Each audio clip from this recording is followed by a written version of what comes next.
Colonel Emma Brooks walks into a small supermarket on a peaceful weekend afternoon in Austin, Texas.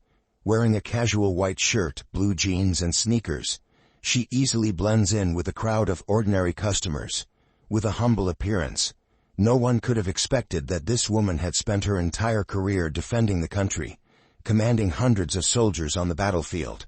Emma enjoys quiet moments, picking out essential items by herself after a long, stressful day. But not long after, that peace was broken by a seemingly harmless act that revealed the true nature of a human being. At the end of the aisle, a tall man in a police uniform, Officer Paul Smith, accidentally dropped a packet of noodles and a bottle of soft drink on the floor. Emma paused, watching as Paul glanced at the mess and then walked away casually, leaving behind the mess he had caused. As a soldier, Emma is trained to pay attention to detail and stay accountable in everything she does.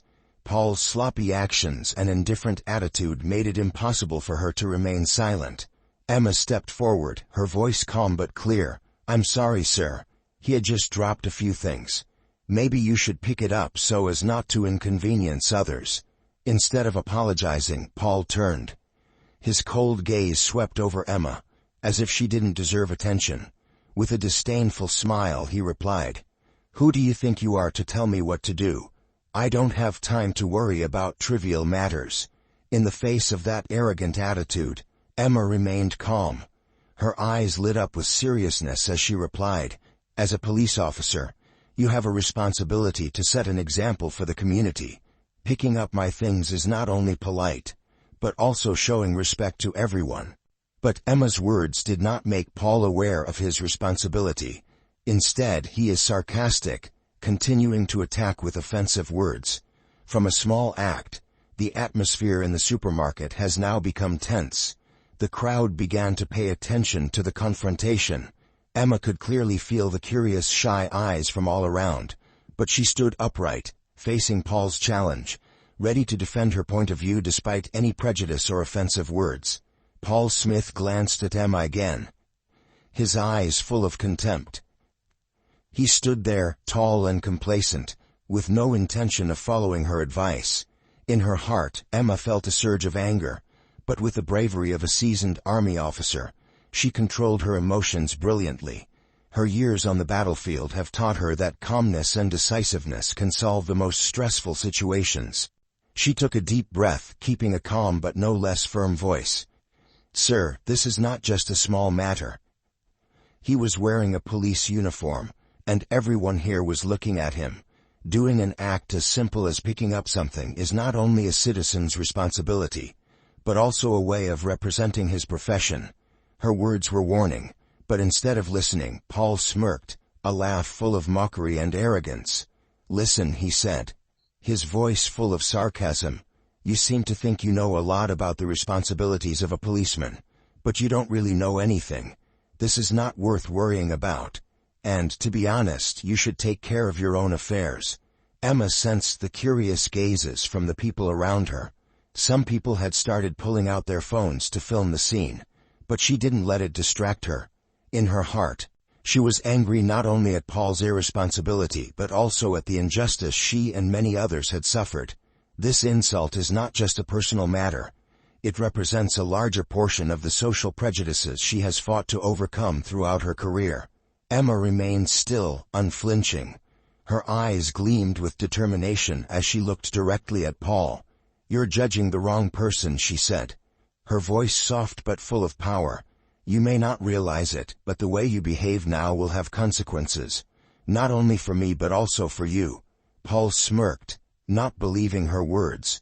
But behind Emma's calm exterior, anger and steadfastness were simmering. She knew that this was not just a small argument, but a moment for her to stand up for herself and the values she had always believed in. In the face of Paul's defiant attitude and insulting words, Emma felt anger rise in her heart, but she did not allow it to overwhelm her calm. Her eyes were cold when she looked directly at him, not flinching in the slightest.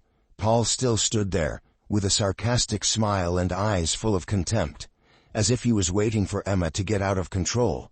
But instead of responding with anger, she chose to use the reason and bravery of a seasoned commander. "I'm not here to argue," Emma said, her voice calm but authoritative. "I just want to remind you that your actions not only affect others but also reflect who you are.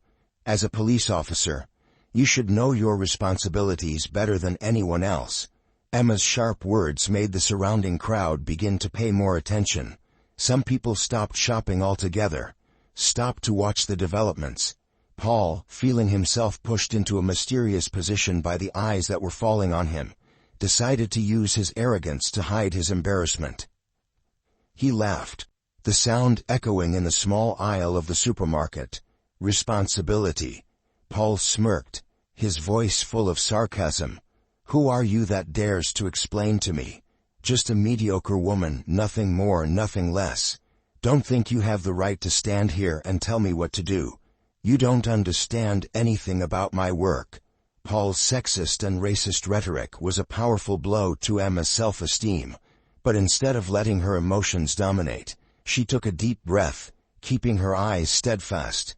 She knew full well that all her actions at this time could be a testament to the difference between her and Paul, a true leader versus an abuse of power. "I don't need you to understand who I am," Emma replied, her voice calm but weighty. "But I want you to understand that anyone in this society deserves to be treated with respect. And if you can't do that, then you're the one who doesn't deserve the uniform you're wearing." Paul laughed louder, laughing with challenge and contempt. "What do you think you can do to me? I'm a policeman, and the law is on my side. And she was just an ordinary woman of color. You should know your position before you get into trouble yourself." Paul's words were not only an insult but also a challenge. But Emma didn't flinch. She felt the tense silence that enveloped the entire supermarket, everyone's eyes watching her every gesture. This is no longer a personal argument. This is a moment for her to prove that calmness and steadfastness always triumph over arrogance and prejudice. Emma stood upright, her shoulders stiff as if she were facing an enemy on the battlefield, and not a man in a police uniform. Her eyes lit up with steadfastness, unwavering. Though Paul's words were full of mockery and insult, the surrounding crowd began to get quieter, as if they were all holding their breath waiting to see her next move. She took a step forward, not afraid at all. Her voice was calm but sharp as a blade. "You can think of me as anyone, but remember that arrogance and contempt for others did not hide his moral shortcomings. I'm not here to fight for power with you, but I'm not going to let you continue to abuse it." Paul frowned, his confidence beginning to crack at Emma's decisive demeanor. He looked at her, trying to look for a sign of insecurity or fear, but all he saw was a woman as solid as a bronze statue. The crowd was now fully attentive to the confrontation, with some even holding up their phones to record every moment. "Don't be noble in front of me," Paul snarled, trying to regain control of the situation. "You're nothing but a troublemaker. If I want, I can kick you out of here right away." Emma didn't smile, but the corners of her mouth twitched slightly, an expression of a frightening calmness. "If you think your power allows you to behave like that, then I will let the law answer that. You were wrong to think that I would be afraid." The atmosphere in the supermarket was frozen, and the tension increased when two people stood face to face. Paul, with a large and aggressive appearance, faces Emma, a woman who is not tall, does not wear a uniform, but her demeanor and eyes exude undeniable authority. "You may continue to insult me, but remember that I'm not here alone," Emma said, her voice calm but weighty. "Here there are a lot of witnesses, and if you think you can use words to put me down, you're wrong. I am not standing here to defend my personal honor. I stand here to defend the values that I have spent my life preserving." The whole supermarket seemed to be in absolute silence. The crowd, although no one dared to speak, but through their eyes, Emma knew that everyone was on her side.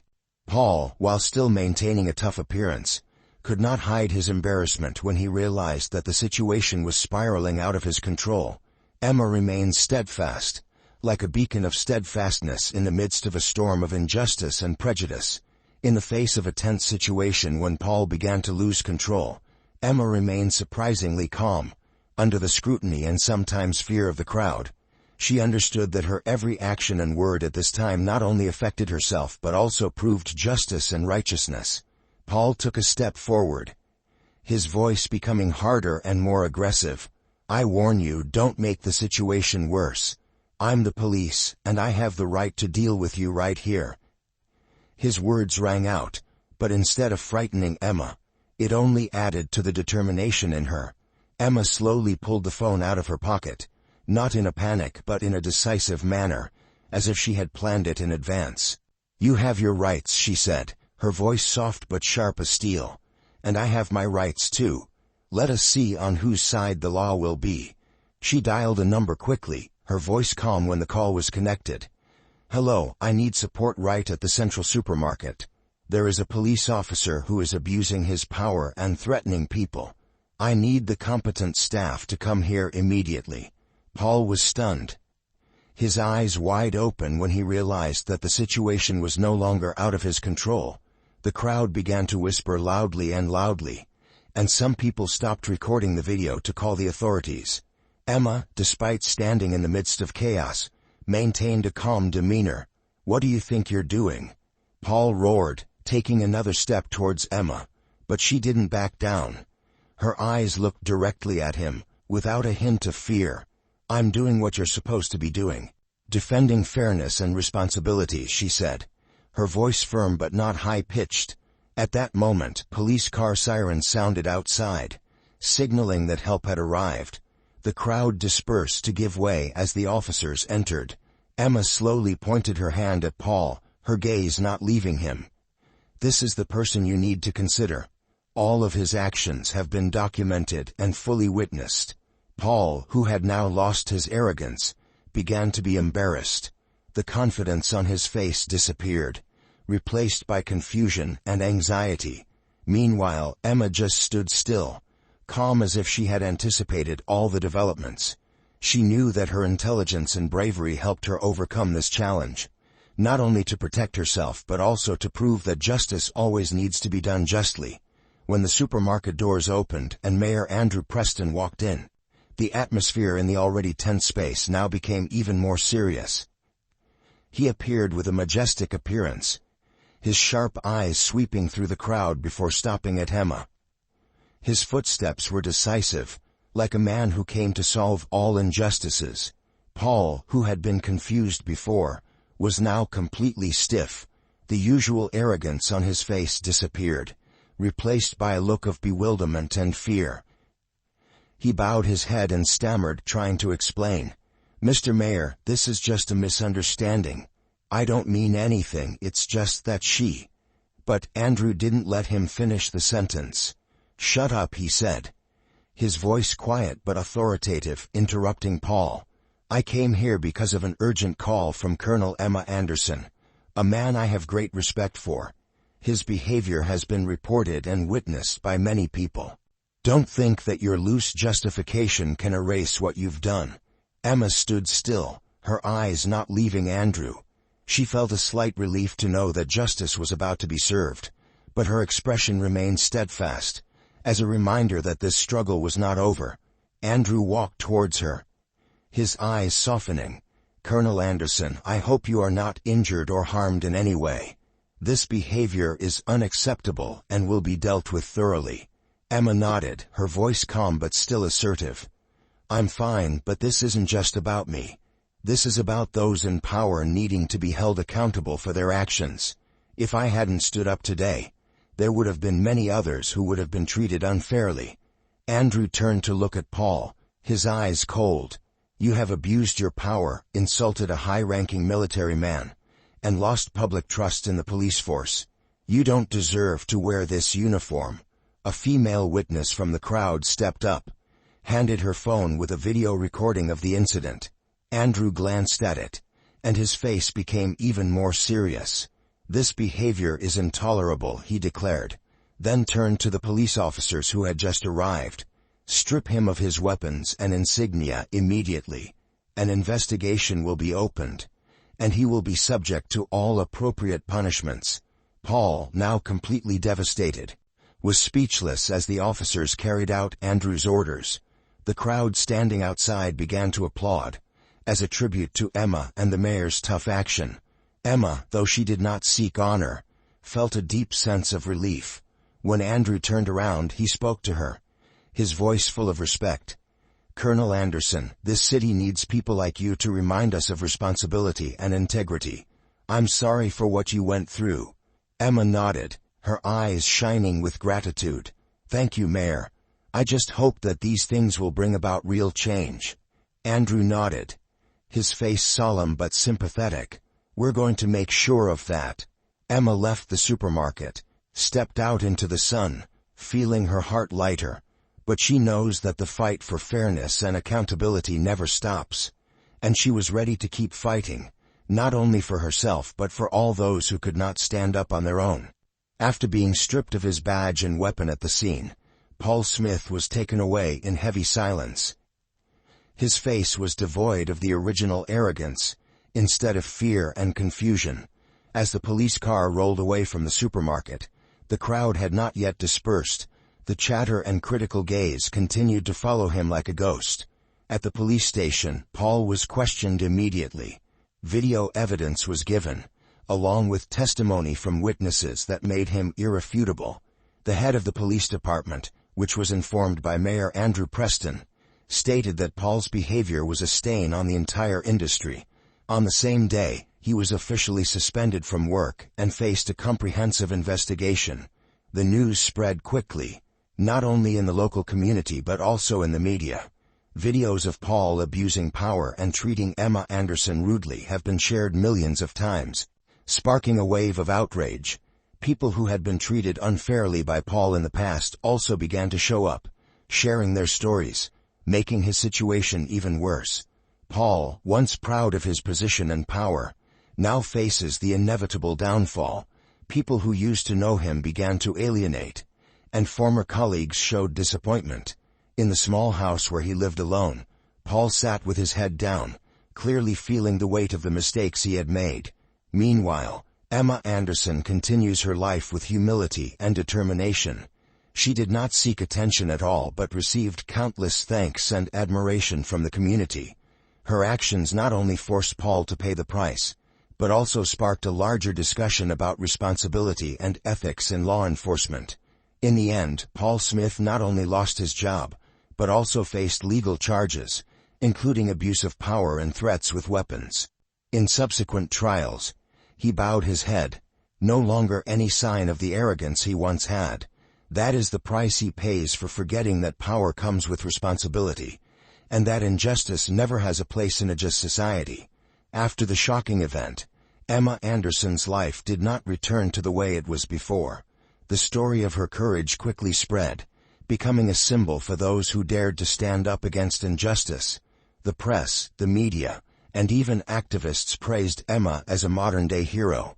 But for Emma, she doesn't feel like a hero.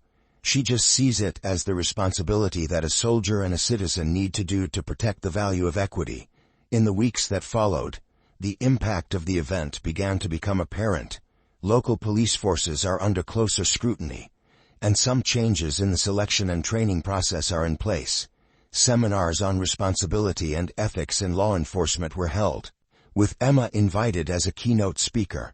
Standing in front of hundreds of people, she shares her story not to receive applause, but to remind that power is only meaningful when used to protect, not to oppress.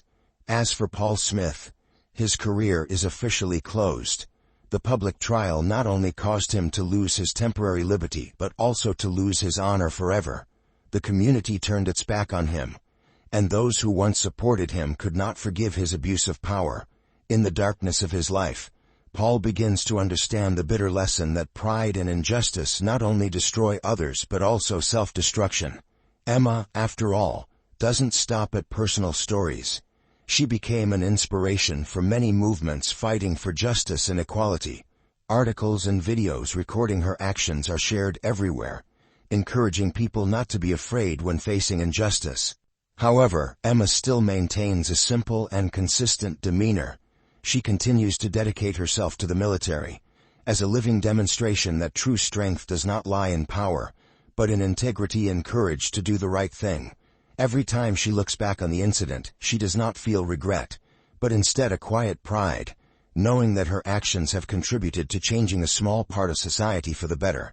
For her, this story is not an end, but a reminder that the fight for justice always requires unanimity and courage, and she is willing to face any other challenges in her journey to defend the values she believes in.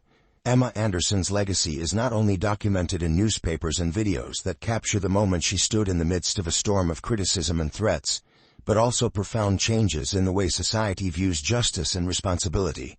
Her steadfast steps in the struggle against injustice created a wave of inspiration not only in the military but also in the community, especially for women and people of color, who often face discrimination and marginalization.